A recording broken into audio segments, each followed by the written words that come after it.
Welcome to this episode of Real Talk. My name is Christy Ivy. I'm the founder and president of Christy's Cause, a nonprofit in Southwest Florida working to eradicate child sex trafficking and exploitation. Today we will be talking about the effects of trauma on sex trafficking victims with Dr. Haney, a health science professor and chair of the Human Trafficking Coalition at Palm Beach State College. Dr. Haney received her doctorate in public health at the University of Florida, in which she focused her dissertation on sex trafficking in the United States. She works to spread awareness and prevention of human trafficking from a public health perspective. Dr. Haney, thank you so much for joining us. We met a little over a year ago in Miami at St. Thomas University. They had a fabulous anti-human trafficking week-long training. And when I heard you speak on trauma, I knew our community needed to hear from you. Thank you for joining us today. Oh, thank you so much for having me, Christy. I'm very honored to be a part of this. Oh, it's exciting that we get to share some of the work that you've been doing on trauma with the community. Definitely. You know, the issue of human trafficking is broad, but today we're going to be focusing on child sex trafficking and exploitation. When I'm out in the community presenting, I'm always taken back when someone asks, why don't victims just get help, or why don't they just leave? In your experience, Dr. Haney, why do you think most child victims don't self-identify? You know, it's interesting that you say that because I get those same questions a lot. And I think especially when it comes to children, I mean, all individuals affected by human trafficking have a hard time self-identifying. A big thing is the way we sensationalize human trafficking in the media and the movies. And there's not a lot of good education out there.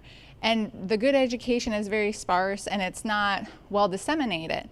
So a lot of individuals don't have that awareness. So when they hear human trafficking and they think of the images they've seen, they're like, well, that's not me. What they see individuals in backs of trucks or tied up, they're like, well, that's not how I went through it, so maybe I'm not being trafficked. Another thing with children is many times, and it can be with adults too, but it could be a family member.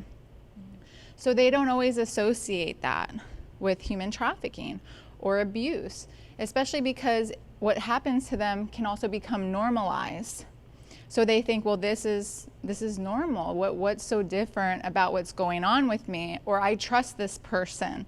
You know, they might realize something's going on depending on their age, but they are not always going to associate it with human trafficking. And then you also couple that with any trauma that they've had prior. If you look at children in child welfare and foster care, many of them have experienced physical, sexual, emotional abuse. So again, that abuse becomes normalized, unfortunately, and something that they've, been experiencing. And now this is just another aspect of trauma and abuse. So if it's somebody who is not a family member, somebody they haven't known, typically they're also groomed for the position that they're put in. You know, a person might pretend they're their boyfriend or their best friend. Oh, we're gonna do this, you're gonna have all of these things, I'm gonna take care of you. And we don't know, but as bad as their situation might be, it might be better than the situation they came from as well. So it's not that they're going into a good situation, but they're experiencing all these different abuses. And then who do they go to talk to? A lot of individuals that are affected by human trafficking don't trust. And they're like, if I go tell somebody, what are they gonna say? Are they gonna believe me? And a lot of times their trafficker threatens them, threatens to hurt their family.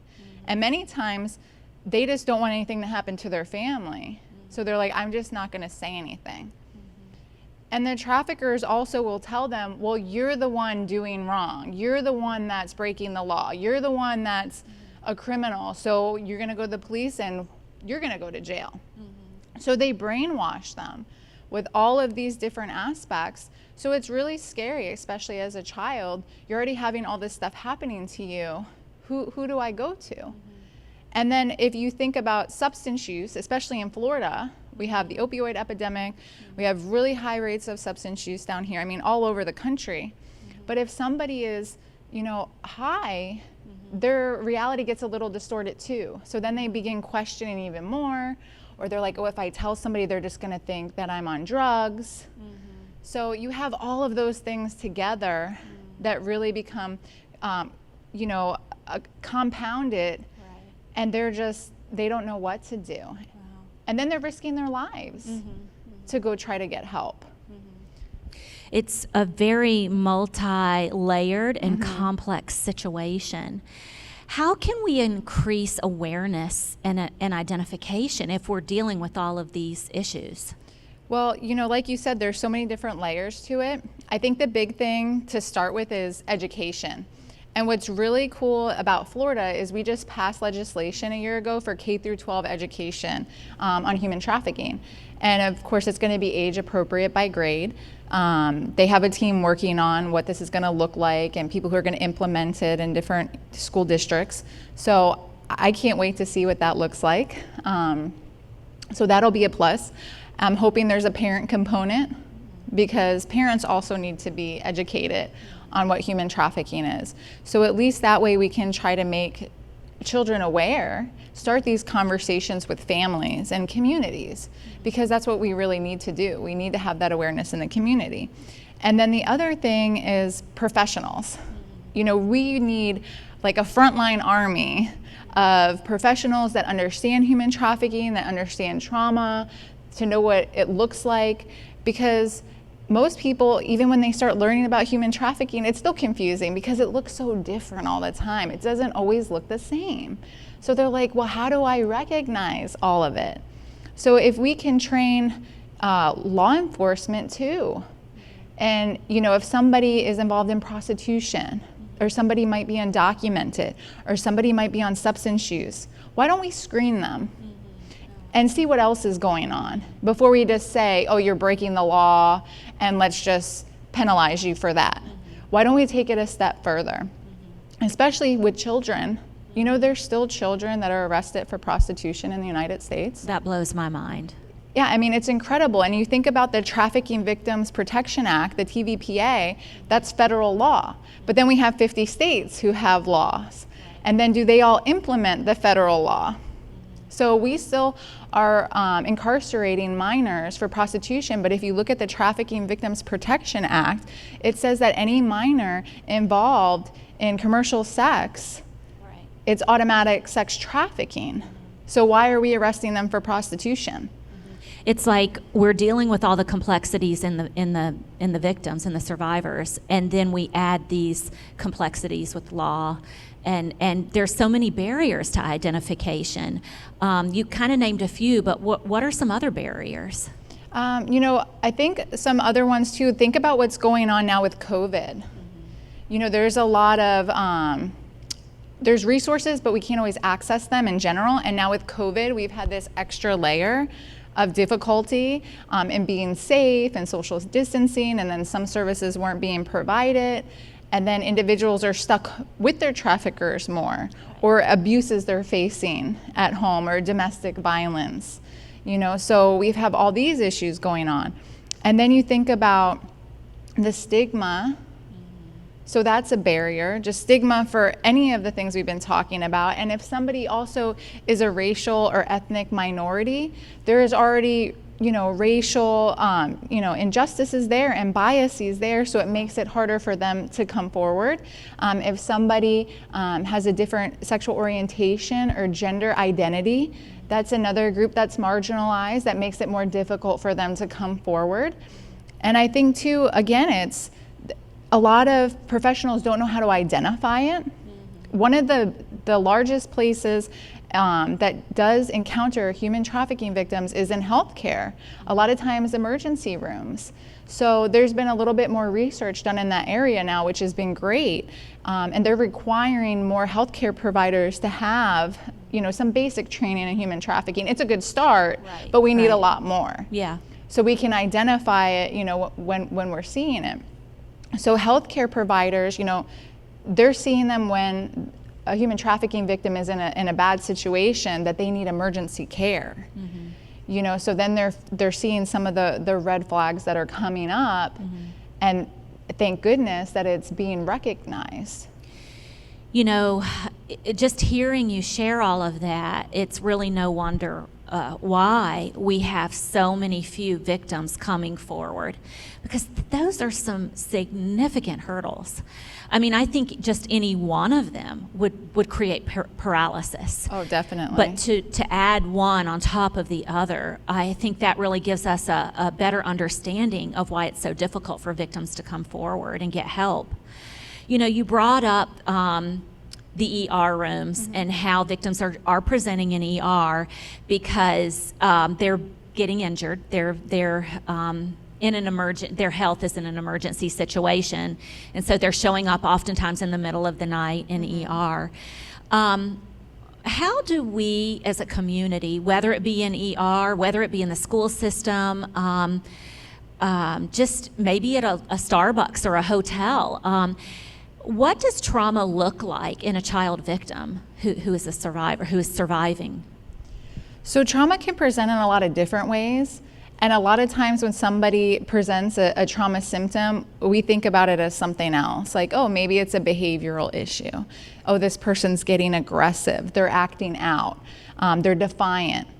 Or they could also become very paralyzed and quiet and internal, or kind of spacing out, you know, not there, not focused.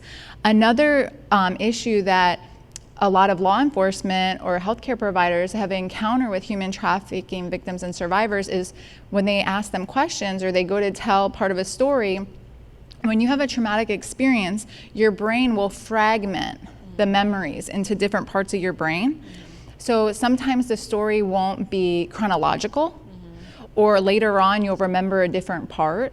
So to a lot of individuals that are hearing it, it comes across as the person might be lying, like they're making up a story. So you think, okay, well, maybe this isn't true, or they're trying to get out of the trouble that they're in. But really, false reporting for any type of abuse is like below 8%. So if somebody comes forward and says, I'm being abused, assaulted, victim of domestic violence, possible human trafficking, we need to believe them. So you said it's less than 8% of people that create a false report. Yes, that's Wow. that's what the research has shown so far. So most people are not lying. So we need to assume they're telling the truth. Right. So especially if you have a young kid and they're in a situation, they've already had all the traumas prior, they're going through trauma of trafficking, they've just encountered some other traumatic experience that brought them to law enforcement or the ER or what have you, they're not going to be in a cool, calm, collective state to just start having a conversation like we're doing right now. Right. And then who are you? Right. They don't trust the individual, and they're like, what are you going to do to me? What are you going to do with this information? What are you going to do after? Am I going to end up back where I was in a worse position because now, my trafficker thinks that I ratted on them and I went and told on them. So now I'm going to be punished even more. It's, a lot is at stake for them. Oh yes, they're risking their life by saying anything. And one thing too is with, somebody presents at the ER, a lot of times somebody else will be with them. Right. And they'll be like, oh, this is my my friend or my boyfriend. I mean, it could be a male or female trafficker, any age. It's not one profile for a trafficker and it's not one profile for a victim. It can be anybody. So a lot of times somebody will be with them that won't leave their side. So they're not going to answer your questions. They're going to be like aggressive, telling you where to go, telling you off, because they're putting on the show for that trafficker too, because they want that trafficker to think, okay, that they're protecting their trafficker. So one thing to do is separate them, which is very hard to do. Oh, well, we have to take her for x-ray and nobody else can go in the x-ray. Or somewhere else that nobody else can go in right now. Or we need you to go take a urine sample by yourself. So then you can get them alone to ask them what's going on. But then it also needs to be somebody who is trained appropriately to even ask the questions. To not re-traumatize the victim. Yes, because then there becomes a cycle of trauma and re-traumatization. So if somebody is just asking them questions like, you know, what's going on, why were you doing this, or just like questions that are accusatory or condescending, even if the person doesn't think they are, you know, we have to have appropriate like bedside manner, you know, building that rapport first, building a little bit of comfortableness in that person that we're talking to. You know, so they feel like right now we're looking at each other, we're at you know, making eye contact, our body language, all of those things matter. Right. So when you're working with victims in a trauma-informed way, it's doing some reflective listening. I hear you say that it's just so important that we have some training on trauma. Oh, yes. And that we are handling the situation so cautiously. To kind of honor where that person that we're sitting with is a survivor. They have survived a lot. Yes. And they're so brave to even be alive and be in that setting, whether it be with law enforcement or a health professional. And so we have to be so careful the way we're wording things. You know, Dr. Haney, I know I've told you I'm a survivor, not of human trafficking, but of 13 years of sexual exploitation. And I understand the fear and the years of brainwashing and the violence, the manipulation, and that you're just terrified that you're just trying to survive, and you know how bad things have gotten and how things can get. Definitely. And you're kind of in a robotic state of mind where you're just trying to get through that situation as best you can with as minimal damage as possible. Yeah. Walking on eggshells, just going through the motions, just trying to get through it.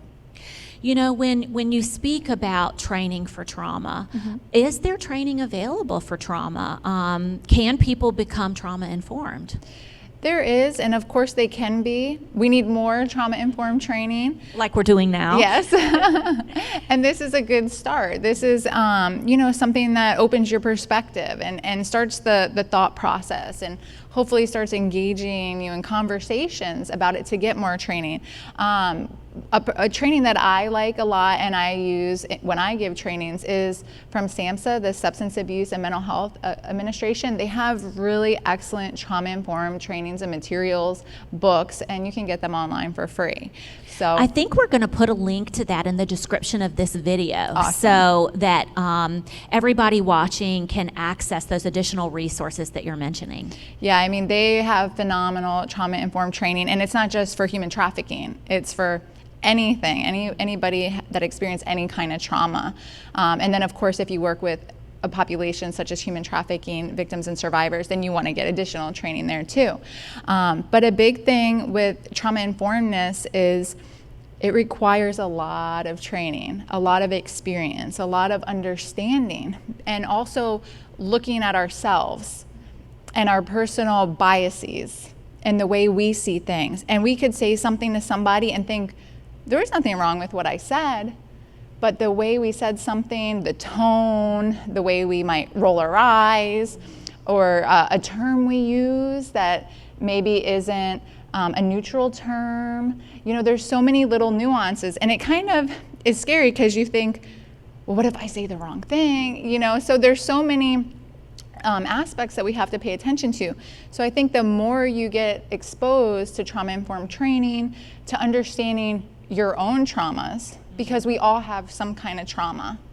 And then if you think about collective trauma right now, with COVID, you know, the racial injustices, Black Lives Matter, different marginalized groups, you know, any person that experiences marginalization is going to have even more of it when they're trying to get assistance for anything. You know, when they're trying to get services, you know, from the system. Right. You know, there's so many structural issues there that we have to address, and oppressions that we have to break down, that is going to have more barriers from people coming forward too. So part of being trauma informed is understanding these things and learning about them, and also admitting when we don't know something, because that's something that's difficult too. If you think, okay, well, I know all of this, and you approach it that way, That's not a good idea. No. You know, I'll be giving a talk, and if somebody asks me a question, I'll be like, you know what? I don't know that, but I will figure that out and get back to you, or we can talk about it later. Because we always have to be learning. We have to be a student in that way, especially in this field. I've been working in public health social work for over 13 years now, in the field of human trafficking for going on 8 years, and I still learn new things all the time. And the times change, and things with trafficking change. Yeah. Oh, it's constantly evolving so rapidly. Yeah, so you have to stay on top of it. And, you know, unfortunately, the traffickers are usually one step ahead of us, so we're always trying to figure out, you know, what they're doing now, so then we can assist, you know, victims, you know, work on prevention, help survivors, and really just getting that trauma-informed training, going to a training online right now with, you know, COVID. They have in-person trainings, they have books, but is that going to be the end all? No, it's not, because we all have to work on ourselves, which is a constant too.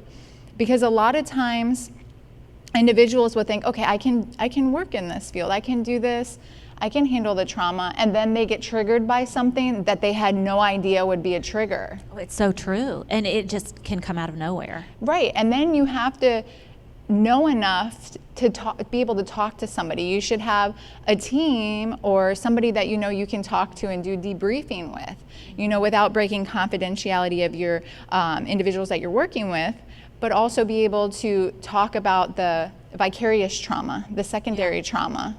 You know, I wanted to press in a little bit more on that, Dr. Haney. So, in your experience, do you feel that if you're a first responder and you're working in this field and you're seeing they call it vicarious trauma, which you're exposed to a lot of other people's trauma, and it's traumatizing to you too. Definitely. Do you feel that the agencies and organizations that you have seen weather that the best have been those that have these systems set in place where they decompress after, and they have people they can talk to? Yes, and some agencies do it better than others. Some fields do it better than others. You know, there should be mandatory training for everybody that is involved in high pressure, high risk trauma situations. You know, at Palm Beach State College, we've been working on getting everybody that would be frontline community workers some exposure to human trafficking training. So we've been working with fire, paramedic, EMTs, nursing, cosmetology, even the hospitality industry. Now it just became a new law as well in Florida that hospitality has to have training in human trafficking, but we were already working on that, which is great because we need the individuals that are on the front lines that would see this be able to identify, but then in a trauma-informed way. Exactly. Right. And the training that they're getting isn't extensive, but it's enough to start. And then we encourage them to get more training. We encourage them, when you go out into the field, maybe you could be the point person, or you can find out if there's a point person, because there should at least be 1 or 2 people in an organization that have more extensive training so that they can work with the other individuals in the organization, or if something comes up, they know who to call, how to work with that individual that might have been trafficked or in another abuse situation to do it in a trauma-informed way. Because to be really trauma-informed, it takes so much time and training and experience to understand it all and get to that point. So, you know, hearing the term trauma-informed or trauma-informedness, I feel like is newer to the last few years. Right. But people who've been working in the field, they're like, well, we've been saying this whole time. Right. Like, we have to work through this trauma lens. That's good. And look at everything from a trauma viewpoint. So if somebody throws the glass and breaks it because they're mad, instead of, you know, saying, okay, that's it, we're not going to talk anymore, put them, you know, somewhere separate and just be done with it, try to understand what's going on. Right. Of course, try to de-escalate the situation, but realize that's probably coming from a place of trauma. Right. But as somebody who's not experienced in trauma is not going to think to react that way and might go, you know what, you can't stay in our program anymore. You can't get services from here anymore. And now they're traumatized again. Right. And then where do they go after that? Right. So there's a lot of things to a lot of consider. complexities. What if you can't access a training? Can you be trauma informed and better understand trauma without a training? I mean, I think you could definitely do some self-learning. There's videos out there as well.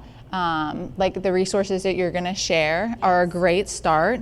Even the World Health Organization, they actually have some excellent training on interviewing human trafficking victims and survivors, because there's different things like making sure the individual is comfortable, making sure they have a water or whatever they need, and then recognizing signs of them being triggered. Is the person's eyes like glazing over? Are they just staring out into space? Are they starting to get a little fidgety? Do they look like they're getting stressed?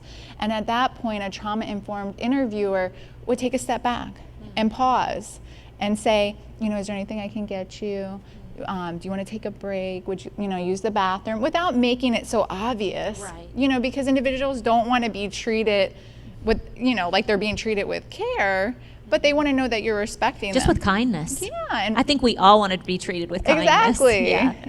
And, they have guidelines like after, so many minutes, 30 minutes, give them a 15-minute break.